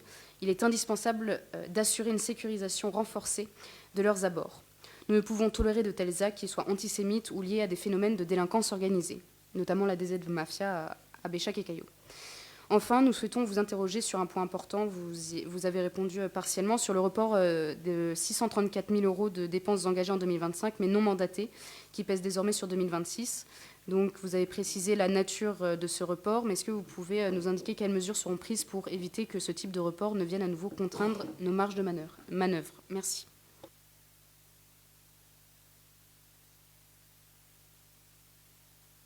Alors, vos questions concernant les AMO, sur la question de la CTG, convention territoriale, c'est une fois tous les 5 ans que l'on fait appel à... C'est quelque chose qui est obligatoire en début de mandat, qui peut permettre de donner une visibilité. Donc c'est une charge de travail ponctuelle qu'on ne peut pas demander à nos agents. On n'a pas d'agents spécialisés là-dessus. C'est une somme qui n'est pas non plus une somme très importante. 30 000 euros, ça reste quelque chose de faible. Donc si on devait embaucher des agents pour faire un travail une fois tous les 5 ans, on ne pourrait pas le faire. Et globalement, on l'a vu, notre masse salariale elle est proche du taux, on va dire, qu'on ne devrait pas trop dépasser, qu'autour des 60%. Donc on ne souhaite pas embaucher plus d'agents sur ce sujet-là. Mais c'est quelque chose que l'on peut faire quand même de manière courante, d'externaliser un petit peu de notre travail administratif. Concernant les 180 000 euros d'AMO, c'est justement tout l'objet de définir un peu les plans, comme vous dites, et le détail de ce qui va être fait sur un projet autour de 5 millions. Donc ça, c'est quelque chose qui se fait aussi de manière classique. On ne va pas embaucher un ingénieur spécialisé. Comme je le disais, on a des agents qui sont déjà assez chargés. C'est pour ça que je disais qu'on n'avait pas dans ce qu'on appelle la capacité à faire. On n'a pas l'intention d'embaucher un ingénieur supplémentaire pour suivre tous ces dossiers. Puis il faut quand même une compétence technique quand même assez particulière qu'on va aller chercher là. Justement, sur des assistances administratrices d'ouvrage spécialisées. Concernant le FPIC, qu'on passe de 60 à 66 000 euros, c'est la prévision qui nous est donnée. Donc on est aussi là sur une petite marge d'augmentation. On préfère être prudent dans les dépenses plutôt que de se retrouver à zéro, puis ensuite avoir un résultat négatif. Là, on voit qu'on a des résultats qui, par chance, sont très, très positifs. On est à 1,4 million cette année de budget positif, avec des effets un peu conjoncturels favorables, mais on sait que la conjoncture peut vite se retourner, et je crains que dans les années à venir, on l'a vu avec les dépenses d'énergie, hein, Michel Saint-Jacques l'a expliqué, on a plutôt prévu une baisse par rapport à ce qu'on avait prévu jusqu'à maintenant, compte tenu des efforts et des investissements qu'on a pu faire. Mais si le prix du gaz ou de l'électricité se mettait à s'envoler, est-ce que le gouvernement, de nouveau, mettre en place des boucliers énergétiques comme ça a été fait en 2022, on n'a pas du tout l'assurance. Concernant la sécurité, écoutez, pour l'instant on se base sur les chiffres donnés par la police nationale. On a vu le nombre de faits, et notamment de cambriolage, a baissé de 65% en quelques années, depuis 2020. Donc aujourd'hui, on a l'effectif qui est suffisant. Vous parlez de la charge administrative des policiers municipaux. Ça fait aussi partie du travail d'un policier municipal de faire de la police administrative et de traiter un certain nombre de dossiers. Donc je sais qu'effectivement, eux-mêmes préfèrent être plutôt sur le terrain en contact des Artiguais. Voilà, encore une fois, c'est quelque chose que l'on étudie, mais avec cette épée de Damoclès de l'augmentation de la masse salariale, sans augmenter le nombre d'effectifs par ces prélèvements sur la caisse de retraite, sur les cotisations de retraite, qui sont toujours une épée de Damoclès importante. On l'a déjà vu dans les augmentations. Ça a commencé en 2025, ce sera le cas en 2026. 2027, encore 100 000 euros, et encore 100 000 euros en 2028. Donc 100 000 euros, c'est l'équivalent de 2 agents et demi administratifs à peu près pour la commune d'Artigues. Voilà. Donc on est dans cette limite d'essayer d'avoir quand même des agents qui puissent être heureux de travailler à Artigues, d'être suffisamment bien payés, sans une surcharge de travail trop importante, mais avec cette contrainte financière qui nous a imposée par l'État. Alors chacun choisira si on doit participer. Enfin, là, l'État ne nous laisse pas le choix, en l'occurrence, de devoir participer à l'effort national de redressement des comptes publics. Et je crois que j'ai répondu à votre dernière question. Il y avait une question que j'ai moi-même mal notée sur le report. Vous avez une question, pardon, Madame Dagama, la dernière. J'ai 2 autres questions sur le déplacement des caméras de vidéoprotection. Oui. Et la dernière, donc, comment est-ce qu'on peut s'assurer qu'il n'y aura pas de report d'une telle envergure dans les années qui suivent? Alors, donc, là, j'avais déjà un petit peu répondu. C'est lié, il y a toujours un peu de report. C'est lié au volume d'investissement. Donc, plus on a un volume d'investissement important, plus il y a des restes à réaliser qui sont importants. Donc, pendant 1 an ou 2, ça va baisser. Puis, quand on aura repris les investissements avec l'école, ça va recommencer, mais ça c'est naturel et difficile d'être à zéro, de ne pas avoir de report. Sur le déplacement des caméras, je ne sais pas si M. Verdon a la réponse en détail, mais ce ne sont pas l'ensemble des caméras qui vont être déplacées. M. Verdon ? Oui, bonjour à tous. Non, pour les caméras, elles ne seront pas déplacées pour l'instant. Nous sommes en train d'étudier exactement la possibilité de peut-être en déplacer 1 ou 2 pour optimiser, mais voilà, ce n'est pas encore validé. Les 12 500 euros étaient essentiellement liés à l'investissement sur le renouvellement du logiciel et sur la maintenance de ce logiciel, qui était maintenant obsolète, comme ça va très vite dans le domaine de l'informatique. Oui, tout à fait. Mais simplement pour savoir, parce que là, actuellement, les caméras de vidéoprotection sont principalement en centre-ville. Et donc, c'était pour savoir s'il y avait des déplacements qui étaient prévus, par exemple, aux abords de l'école Joséphine Baker ou quoi que ce soit, pour assurer une sécurité aux abords de l'école, quoi. Pardon. Il y a la question du câblage, en fait, qui fait qu'aujourd'hui, les bâtiments, la centralisation avec les réseaux de fibre noire, c'est la mairie. Donc aujourd'hui, on n'a pas encore envisagé d'aller déplacer des caméras de vidéosurveillance sur l'ensemble de la commune. Alors il y a des systèmes de caméras peut-être à radiofréquence, ou alors, je sais pas, la technologie qui permet de se passer, de faire du sans fil. Aujourd'hui, on n'est pas parti sur cette solution-là. Puis on estime qu'on n'a pas de dégradation et sur la commune qui le nécessiterait absolument. Mais c'est quelque chose qu'on peut étudier, en effet, puisque c'est un nouveau bâtiment public, il est équipé d'alarmes anti-intrusion, mais il n'y a pas non plus de caméra de vidéosurveillance qui, de toute façon, bien souvent, c'est pas de la vidéosurveillance, d'ailleurs, c'est de la vidéoprotection qui fait que c'est seulement le lendemain que l'on peut voir s'il y a eu une éventuelle dégradation des lieux. Ça peut permettre, dans certains cas, de résoudre certains faits, mais bien souvent, les auteurs sont masqués, sont difficilement reconnaissables. Donc, le plus efficace, c'est quand même une installation d'un système d'alarme anti-intrusion, ce qui était le cas à Joséphine Baker. Simplement pour terminer, à Béchac et Caillou, il s'était rien passé jusqu'à ce qu'il se passe quelque chose aussi. Donc c'est aussi en signe de prévention pour agir. C'est pas parce qu'il ne s'est rien passé à Artic qu'il ne se passera rien non plus. Ouais. Merci. Bien. Est-ce qu'il y a d'autres prises de parole? Je crois qu'on a fait le tour. Eh bien, écoutez, je vous propose de passer au vote et je remercie donc Michel Sarjac et les services pour la préparation et la présentation de ce budget primitif 2026.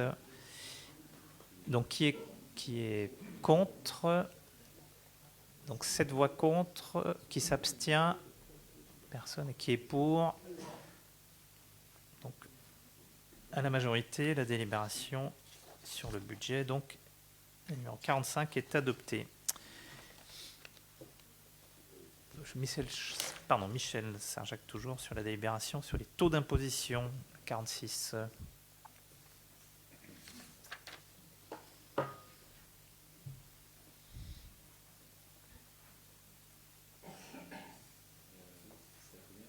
C'est la 46.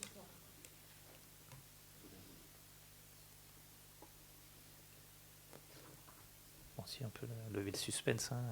Pas d'augmentation des, oui. Des la taux. délibération, elle propose aucune augmentation, voilà. Ouais. Ni pour la taxe foncière, la taxe foncière sur propriété non bâtie, la taxe d'habitation, maintien des taux. Sur la résidence secondaire. Résidence secondaire, oui, pardon.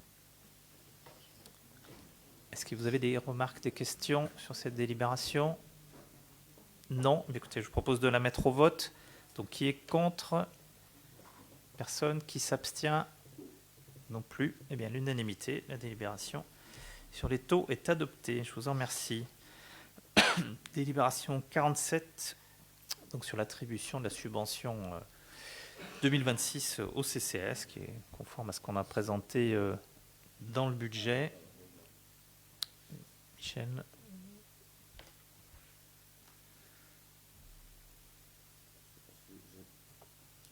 Excusez-moi. Alors oui, un petit problème informatique. Donc la délibération au CCAS, le montant de la subvention. Oui, pardon, le solde de la subvention, pour moi. Donc et la moitié de ce qu'on n'a pas versé. Voilà, 175 000. Le solde de la subvention qui s'élève à 175 567 €. Est-ce qu'il y a des questions, des remarques sur ce solde de subvention au CCAS? Je n'en vois pas, donc je mets au vote. Donc qui est contre? Personne. Qui s'abstient? Non plus. Eh bien, l'unanimité, la délibération est adoptée et je vous en remercie. Donc la suivante, c'est 48 sur les écoles d'art. Donc aussi le solde de subvention. Donc c'est le solde de la subvention.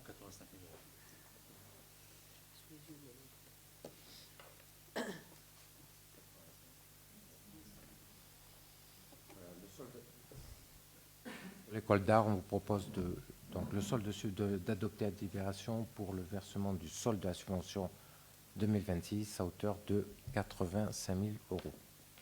Avez-vous des questions sur ce solde de subvention? Je n'en vois pas. Eh bien, écoutez, nous passons au vote. Donc, qui est contre? Personne. Qui s'abstient? Non plus. À l'unanimité, la délibération est adoptée. Je vous en remercie. Le solde de la subvention aux associations pour 2026. Alors, le montant, ici, vous avez le tableau, Michel Sarjac, mais le montant, il est pour chacune des associations. Pardon, vous avez pu voir le tableau pour chacune des associations. On est sur un montant total de... Je sais pas.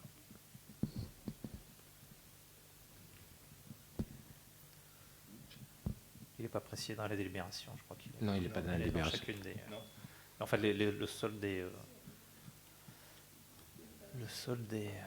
de chaque association est égal à la compte. Est-ce que vous avez des questions? Non, pas de questions. Eh bien, écoutez, nous passons au vote. Donc, qui est contre? Personne. Qui s'abstient? Non plus. À l'unanimité, la délibération est adoptée. Je vais passer la parole à Madame Doussou pour la numéro 50. Alors, on va parler de la subvention aux écoles, aux coopératives scolaires pour l'exercice 2026. Donc, on verse pour chaque élève inscrit dans l'école 5,50 €. On donne en supplément 100 € par classe et 250 € pour un spectacle dans l'année. Ça nous amène à des montants totaux de 2 177 € pour Joséphine Becker, 1 183 € pour la maternelle de la Plaine, 1 178 € pour la maternelle du Parc et 3 448 € pour l'élémentaire du Parc. Merci. Avez-vous prise de parole demandée? Des questions? Non. Bien, écoutez, nous passons au vote. Qui est contre? Personne. Qui s'abstient? Non plus. Eh bien, l'unanimité, la délibération est adoptée. Je vous en remercie. Délibération 51 sur l'attribution de compensation de fonctionnement et d'investissement à amortir sur Donc, le projet du mandat. Monsieur Sarjac. délibération consiste à autoriser que la subvention versée à Bordeaux Métropole au titre de l'attribution de compensation d'investissement, on vous propose de fixer la durée d'amortissement à 1 an et d'autoriser pour la durée du mandat la mise en place d'un mécanisme de neutralisation de la dotation aux amortissements, qui est conforme à la norme comptable M57. Voilà.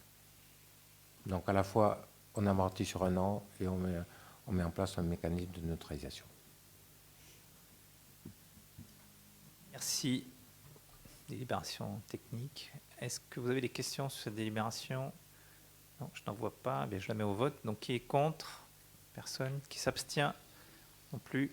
À l'unanimité, la délibération est adoptée. Je vais vous faire suivre le parapheur qui fait suite donc au vote du budget. Donc, chacun, puisqu'il n'y a pas puisque tout le monde est là, puisque tout le monde est là, il n'y a pas de pouvoir. Merci, il n'y a pas de pouvoir, donc vous pourrez signer évidemment. Donc il y a 4 documents à signer, je vous fais passer le parapheur. Merci.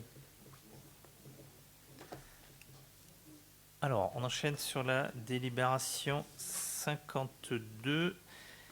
Alors, on a 2 délibérations pour le même sujet. La première délibération, c'est la 52. Elle doit donc autoriser le conseil municipal pour le dépôt des listes concernant la commission de concession de services publics et de délégation de services publics, ce qu'on appelle la DSP, qui concerne essentiellement pour la commune la crèche Les Rêves Bleus en délégation de services publics et les panneaux d'affichage que l'on voit sur le bord de la route pour les affiches essentiellement des événements de la commune, essentiellement culturels. Donc la première délibération nous permet simplement d'autoriser le dépôt des listes et la suivante, ce sera la liste elle-même pour laquelle nous pourrons voter. Donc pour cette première délibération, est-ce que vous avez des questions? Je ne pense pas. Écoutez, nous passons au vote. Donc qui est contre? Personne. Qui s'abstient? Non plus. Donc, à l'unanimité, la délibération est adoptée. Et donc la suivante, la 53. Donc il s'agit de l'élection cette fois-ci des membres à la commission de concession de services et de délégation de services publics. Donc pour cette délibération que je vais retrouver, donc nous avons 5 titulaires et 5 suppléants proposés avec une question donc de répartition en fonction de la taille de chaque groupe majoritaire ou de l'opposition ou de la minorité ou de l'opposition. Donc les listes déposées pour les titulaires, donc Madame Marie-Josée Malada, Monsieur Michel Sarjac, Madame Evelyne Dauvilliers, Madame Aïcha Méliani et Monsieur Mathieu Cholet. Et pour les suppléants, Madame Nathalie Trossard, Madame Sylvie Pérez, Madame Claire Vinter, Madame Corinne Lesbatz et Monsieur Claude Dauvilliers. Donc je vous propose de voter pour cette donc pour cette liste titulaire et de suppléants. Donc qui vote on va faire comme ça, qui vote pour cette liste et donc qui vote blanc ou s'abstient, 2 voix. Donc on a 2 abstentions et 27. Donc la liste est élue à la majorité. Et je vous en remercie. Alors, pour la commission d'appel d'offres, eh bien, c'est un petit peu la même chose. D'abord, la délibération 54 qui autorise donc le conseil municipal, les membres du conseil municipal à déposer donc des listes jusqu'à l'ouverture du vote. Donc, est-ce qu'il y a des remarques sur cette délibération technique? Je n'en vois pas. Nous passons au vote. Donc, qui est contre? Personne. Qui s'abstient? Plus. Donc, à l'unanimité, la délibération 54 relative au dépôt des listes de la CAO est adoptée. Et nous passons maintenant à la délibération 55 avec la liste déposée pour la CAO, un peu sur le même fonctionnement. Donc la liste déposée comprend parmi les titulaires M. Michel Sarjac, M. Thierry Lureau, M. Thierry Verdon, Mme Aïcha Méliani et M. Claude Dauvilliers. Et pour les suppléants, M. Florian Chiron, Mme Evelyne Dauvilliers, M. Mehdi Amroun, M. Loïc Delay et M. Mathieu Cholet. De la même manière, donc qui est pour, enfin, qui vote pour cette liste, merci, et qui vote blanc ou nul, 2 abstentions, merci. Donc cette liste est élue à la majorité. Alors, délibération maintenant 56 qui consiste donc à désigner donc indirectement des membres de la commission communale des impôts directs, puisque nous devons proposer une liste de 16 titulaires de la commune et 16 suppléants, parmi lesquels donc l'administration fiscale va désigner 8 titulaires et 8 suppléants parmi cette liste. Voilà.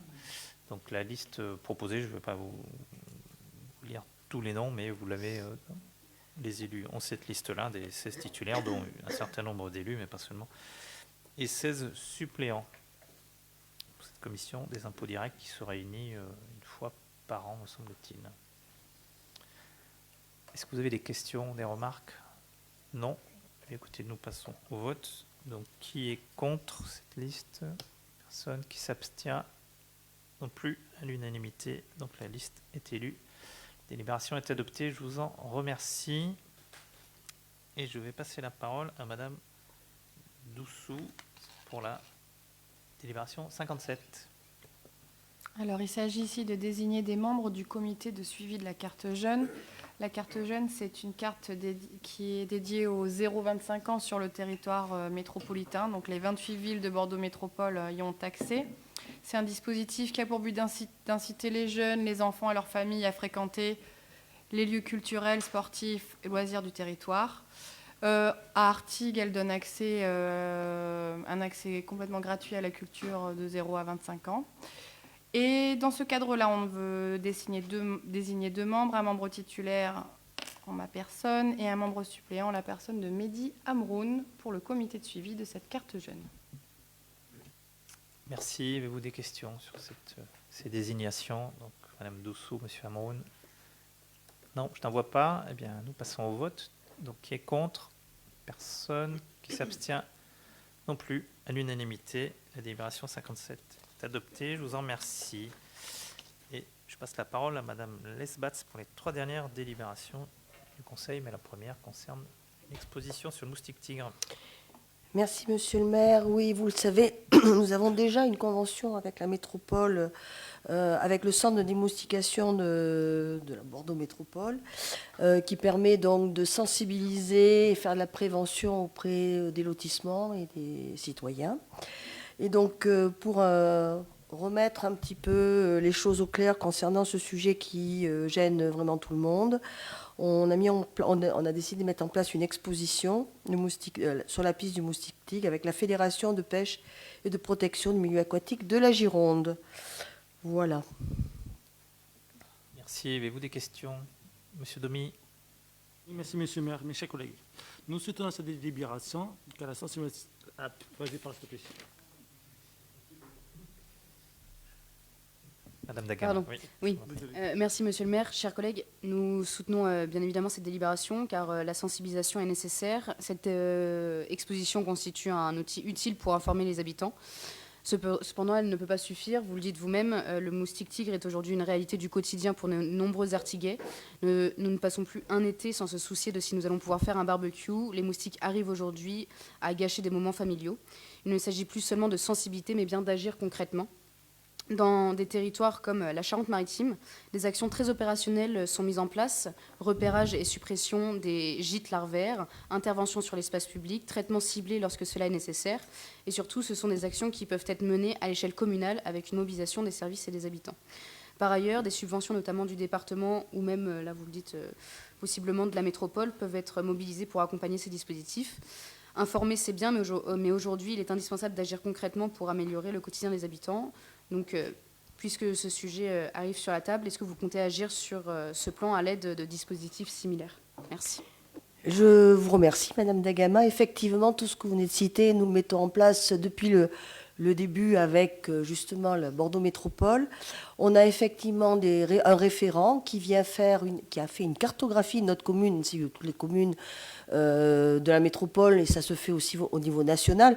Je voudrais vous dire quand même qu'il y a 81 départements sur les 96 de la France métropolitaine qui est concernée par ce sujet. Le sud de la France, effectivement, de l'est à l'ouest, est plus touché que la partie nord, mais actuellement, il n'y a plus que la zone de Normandie, extrême nord, et un petit peu la Bretagne du nord, qui est beaucoup moins touchée encore par ce phénomène. Donc, effectivement, des actions, il y en a. Nous avons une convention avec cet organisme qui fait que depuis des années, cet organisme se déplace sur les quartiers qui sont les plus touchés. On a même mis en place quelque chose qui était unique au niveau de la métropole. On a choisi des quartiers qui étaient plus particulièrement touchés à côté du cimetière intercommunal, qui ont servi de secteur témoin pour savoir exactement l'évolution de ce moustique tigre dans ce secteur, en collaboration avec les habitants de ces lotissements, les 3 lotissements qui sont à l'est du cimetière intercommunal, qui effectivement est le site privilégié pour le développement des gîtes larvaires. Les cimetières sont vraiment des sites particulièrement touchés, on le sait, à cause des pots de fleurs et des soucoupes qui sont dessous. Nous, on a un petit cimetière à côté de l'église où il y a un panneau explicatif sur comment il faut gérer ce genre de phénomène. Il y a un lieu, un bac où il y a du sable. Il faut mettre du sable dans la coupelle, ce qui évite à l'eau d'être un milieu de dépose des œufs et de développement ensuite des œufs pour devenir des formes adultes. On a fait déjà des actions de sensibilisation, comme on va le faire là dans les prochaines semaines du 16 au 26 mai. Ça, c'est déjà fait. On reconduit ce genre de choses. Cette personne aussi, qui est notre référent, se déplace dans des lotissements, fait une enquête, va voir les gens, sonne chez eux, si les gens acceptent d'ouvrir, et fait des tests dans les zones qui sont les zones les plus à risque. On sait que les zones les plus à risque, ce sont les regards des eaux de ruissellement et surtout les récupérateurs d'eau, qui sont, c'est vraiment l'élément, on va dire, à plus de 80%, qui est qui détient, qui est le plus gros site de gîtes larvaires. Beaucoup de gens ont des récupérateurs sans couvercle ou des couvercles qui ne sont pas adhérents au reste du récipient. Donc, il vérifie tout cela. Il existe un produit qui s'achète d'ailleurs dans les jardineries qui permet de détruire les larves. On n'a aucune action sur les adultes, les formes adultes. Il faut agir sur les larves.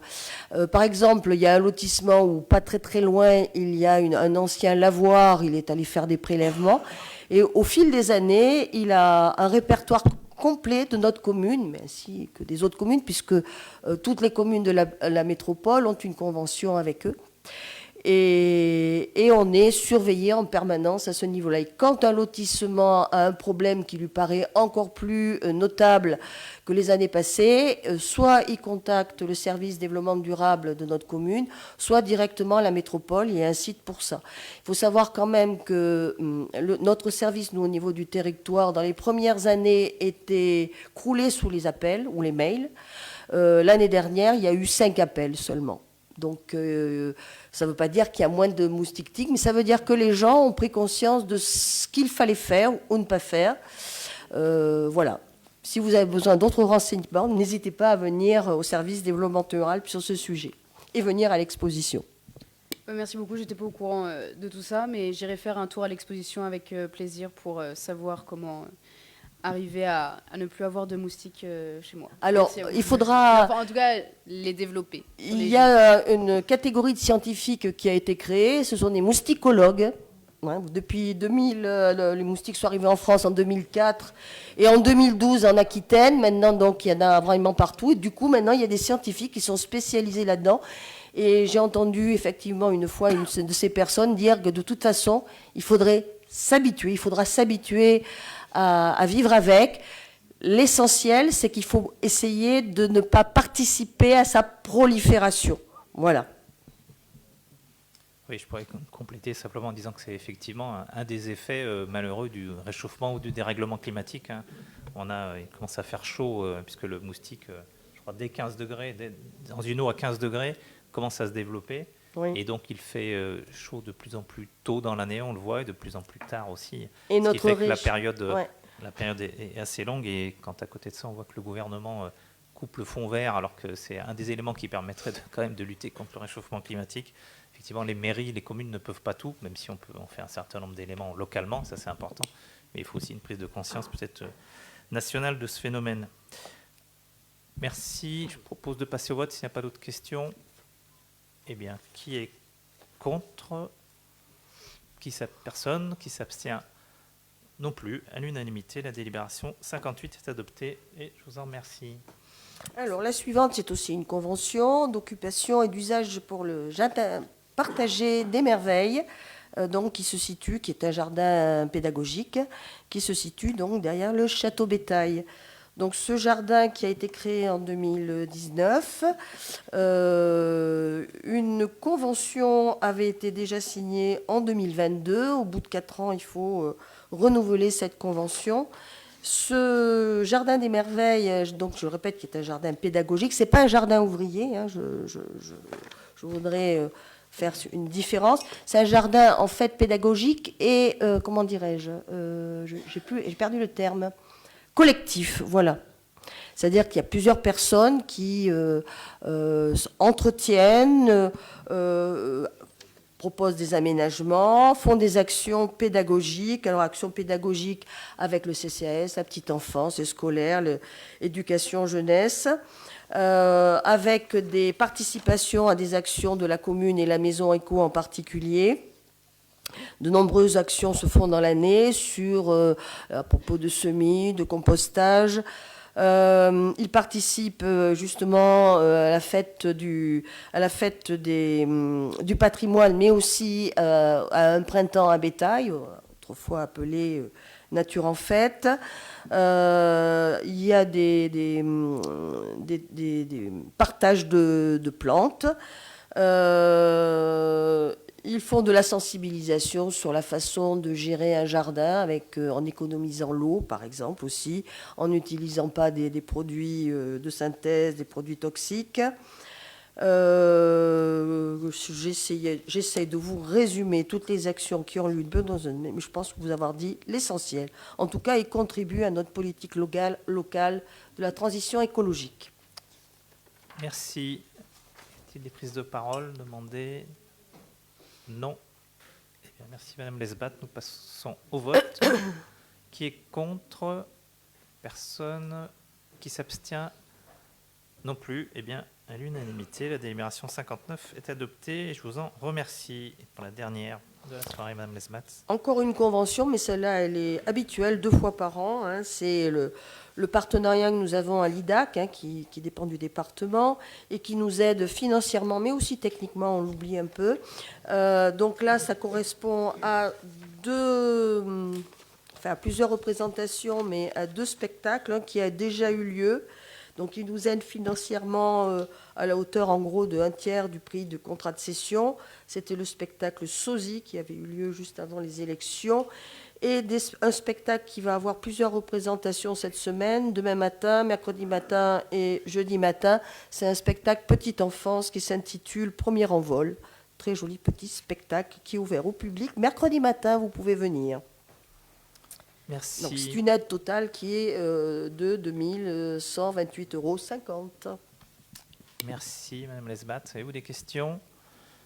Non. Eh bien, écoutez, je mets au vote. Donc, qui est contre? Personne. Qui s'abstient? Non plus. Eh bien, à l'unanimité, cette délibération est adoptée. Et avant de vous libérer, je vous rappelle juste que donc, pour les élus, vous allez recevoir dès demain, je pense, la convocation, même si on vous a averti pour la mise en place des commissions. On a un délai seulement assez restreint de 8 jours, contraint de 8 jours avec le 1er mai, ce n'était pas très simple, donc on propose d'enchaîner la mise en place des commissions, élection de vice-président à partir de mercredi à 18 h en salle des mariages. Vous aurez une invitation de chaque commission toutes les 10 minutes. Et je vous rappelle aussi la cérémonie du 8 mai 45 qui se tiendra donc le 8 mai, bien sûr, à 10h30, bien sûr, au monument aux morts. Merci et bonne soirée à toutes et à tous. Au revoir, mesdames et messieurs.